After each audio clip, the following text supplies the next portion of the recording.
Voilà, j'ai terminé de mettre mon papier décor. Donc je suis plutôt contente parce que je vais utiliser 2 feuilles. Et voilà, en utilisant celle-là, la chute, elle est juste bien ici, sur la partie fixe. Et le deuxième papier, hop, m'a permis de faire les 3 parties ici. Et ça, j'ai récupéré de la chute. D'ailleurs, pour savoir comment je coordonne mes papiers, bah, je vous invite à aller directement sur la playlist. Hein. J'avais fait une petite vidéo pour vous montrer comment moi je coordonne mes papiers. Donc, toujours 3 papiers. Voilà, c'est un sans faute hein, quand on utilise la technique des 3 papiers. Voilà, on va... du coup, j'ai très peu de chutes. Hop, j'ai ça et ça. Donc, c'est ces petites languettes-là que je vais pouvoir fixer. Donc, ça peut être les languettes de couleur, des languettes noires, peu importe. Elles vont être toutes presque camouflées. Donc, je vais par contre utiliser des languettes qui sont le plus larges possible quand j'ai des grandes images à fixer. Et puis, des plus petites, bien évidemment, quand c'est plus léger. On va commencer toujours par le fond. Donc, le fond, on va aller sur la languette derrière, là. Et on va commencer par les images les plus grandes. Celles qui prennent beaucoup de place. Donc celle-là, elle est vraiment très grande. Je me demande même si je vais la garder, mais je vais essayer quand même.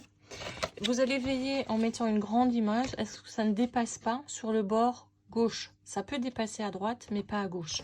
En fait, quand je ferme ma carte, vous voyez, il ne faut pas que ça dépasse ici. Hein, il faut que ça reste là. Ici, c'est camouflé par cette partie-là.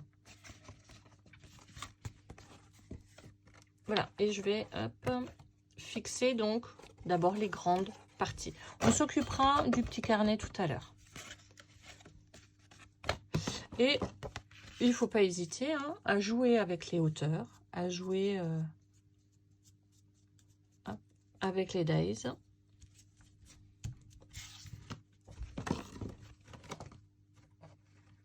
Alors, je vais le mettre ici, comme ça ici j'ai encore un petit espace. Alors, dernière recommandation, votre carte vraiment pour qu'elle soit punchy, il faut considérer que c'est un tableau à 3 plans. Un plan, celui-là, le plan qui est mobile au milieu et celui-là. Donc, c'est ces 3 parties-là qu'on va décorer au maximum.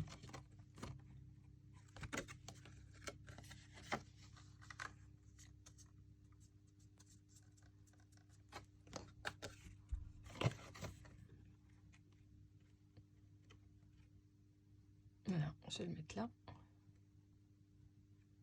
Pas qu'il dépasse. Comme ça.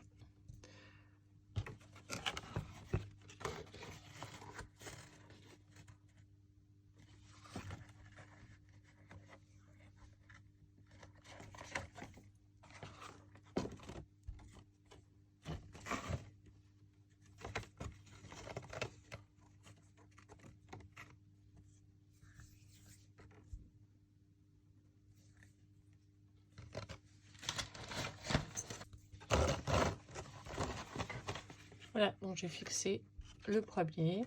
Ce que je fais quand j'ai une languette qui est un peu longue, je la retourne. Comme ça, ça me permet de le consolider et de le maintenir. Voilà. Et comme ça, on continue. Alors moi, je prends 2 planches. Je pense que 2 planches vont me suffire. Et puis, je vais tous les fixer de façon très aléatoire. Je ne respecte pas forcément une règle en particulier. Alors, si vous commencez à tamponner donc les bords pour éviter que ce soit blanc, là, je mets un peu de rose. Il faut le faire sur tous les days. Hein.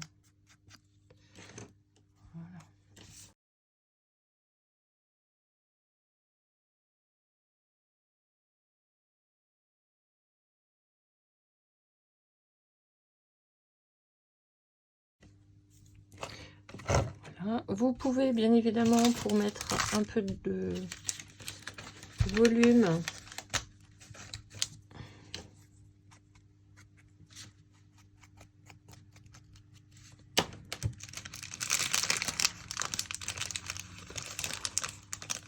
on va utiliser des petites mousses.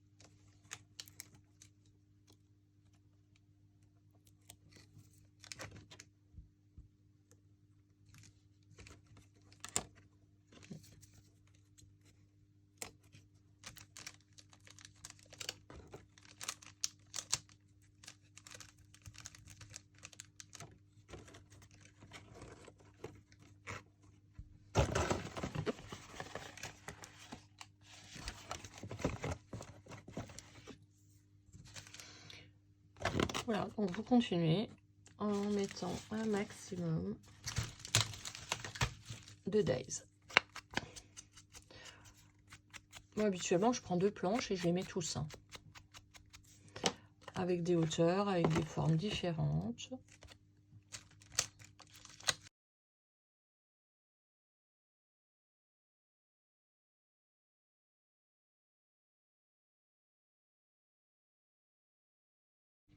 Alors voilà, je vous montre ce que ça donne. Voilà. J'ai presque tout mis de ma planche. Il me reste ça et puis les 2 petits, mais que je vais mettre en fait sur le petit carnet qu'on va glisser à l'intérieur. Alors bien évidemment, sur cette carte-là, on a fait un petit carnet. Sur l'autre, vous avez vu, j'ai fait un cadre photo. Enfin voilà, vous pouvez imaginer personnaliser, donc en fonction du thème, votre carte pop-up. Donc moi, comme c'est un départ à la retraite, et je pensais que faire un petit carnet pour que les gens puissent signer, si jamais ils participent à une cagnotte, voilà. Hop. Donc pour mon petit carnet, il me reste juste une chute qui me va très bien. Hop. Ma chute, elle fait 21 cm sur 8,5. Alors sachant que mon espace il est de 9,5, ce sera parfait pour glisser mon petit carnet à l'intérieur. Donc je vais faire ici un petit soufflet de 0,5 mm. Donc je prends le milieu et je vais faire un petit soufflet.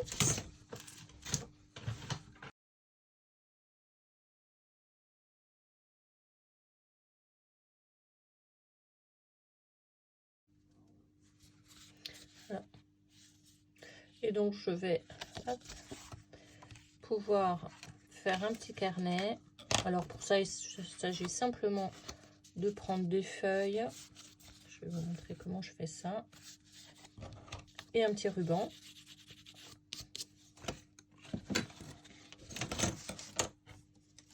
Voilà. Donc quand je le positionne, hein, quand je le mets sur la languette de 4 cm, la grande languette, il ne faut pas que le petit carton dépasse dessous de ma carte. Donc là, on est bon.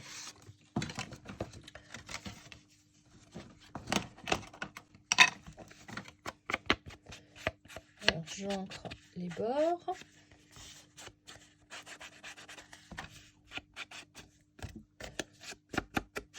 Et puis, on va trouver un petit papier qui va bien, un rouge ou un violet. On va quand même écrire dessus. Alors, moi, j'ai ça, c'est 10 chutes, donc c'est très bien, c'est ce qu'il me faut. Alors, c'est un peu grand. Il faut forcément que mon papier soit un petit peu plus petit, hein, que la cartonnette. Donc, je vais enlever. Voilà, super. Alors, il faut à présent vous trouver un petit ruban qui va bien avec les couleurs. Voilà, alors j'ai trouvé un petit ruban rose. Je vais le brûler pour pouvoir bien le faire passer.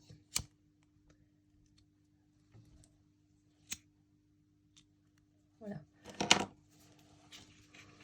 Et je vais, hop, faire 3 espaces pour pouvoir passer mon petit ruban.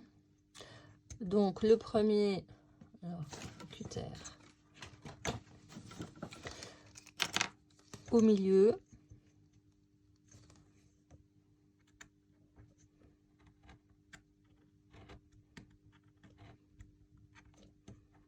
Vous passez toutes les épaisseurs de feuilles. Voilà. Et ensuite, j'en fais encore un à environ 1 cm, donc toujours au milieu.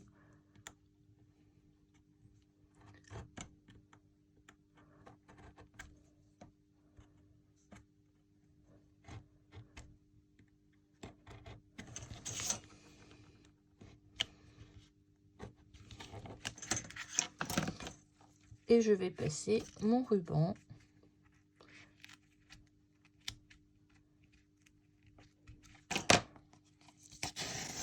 Voilà.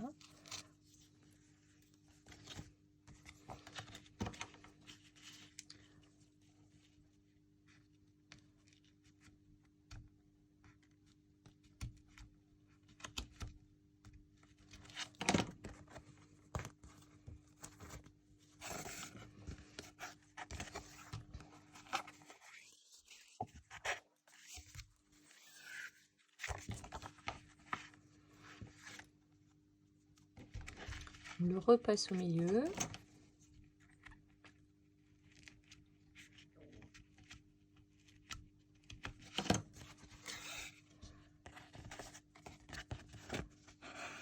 Et on le refait sortir de l'autre côté.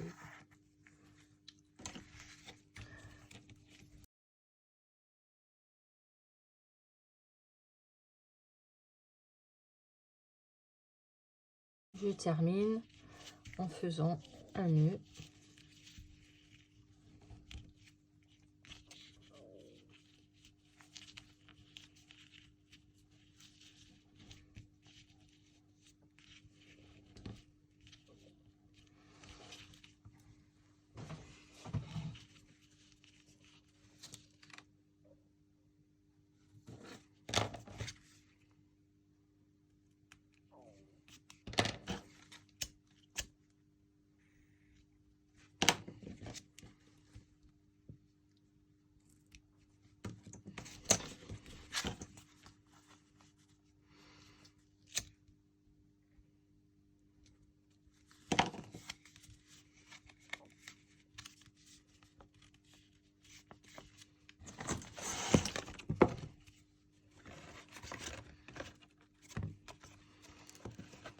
Voilà.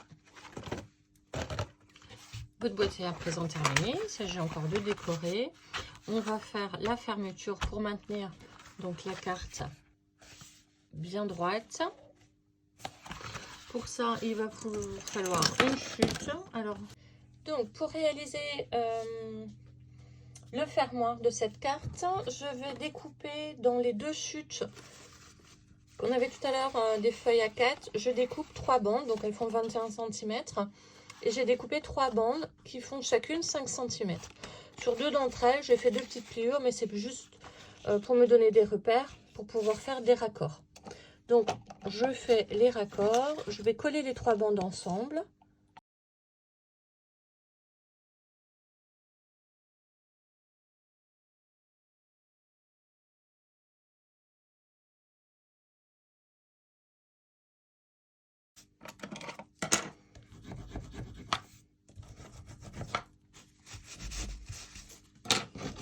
Voilà, alors veillez toujours à coller dans le même sens, c'est-à-dire que vous voyez, cette bande-là, je l'ai collée dessus. Hein. J'ai en fait, le raccord, il est là, et j'ai fait pareil ici.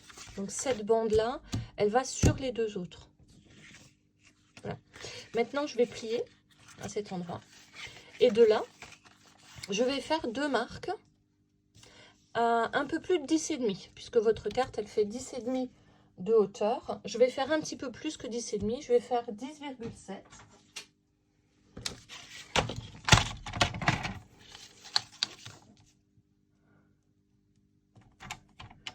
Et je vais faire une pliure, puis une pliure à 11.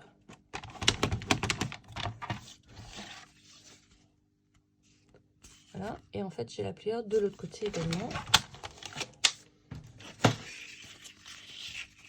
Hop, je fais mon petit soufflet. Mon petit soufflet de ce côté-là également. Alors, selon l'épaisseur de votre carte, vous pouvez faire un soufflet de 3 mm, de 5 mm, comme vous le souhaitez. Voilà. Je vais ici marquer donc, la jointure. Hein, vous voyez, j'ai pas besoin d'avoir tout ce bord de papier. Hop. Donc, je fais juste en sorte que ça se superpose et je vais le coller. Je vais couper et je vais coller cette partie-là. Voilà, donc j'ai coupé, je vais coller. Alors, ne collez pas à plat, trop serré. Hein. Il faut vraiment juste, faut qu'il y ait suffisamment d'espace finalement pour glisser cette petite carte.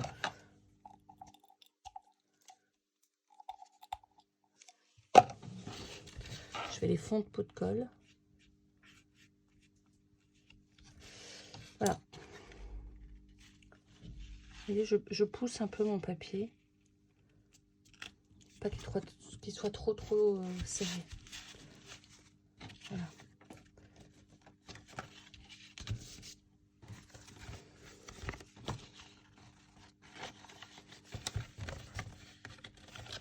Parfait.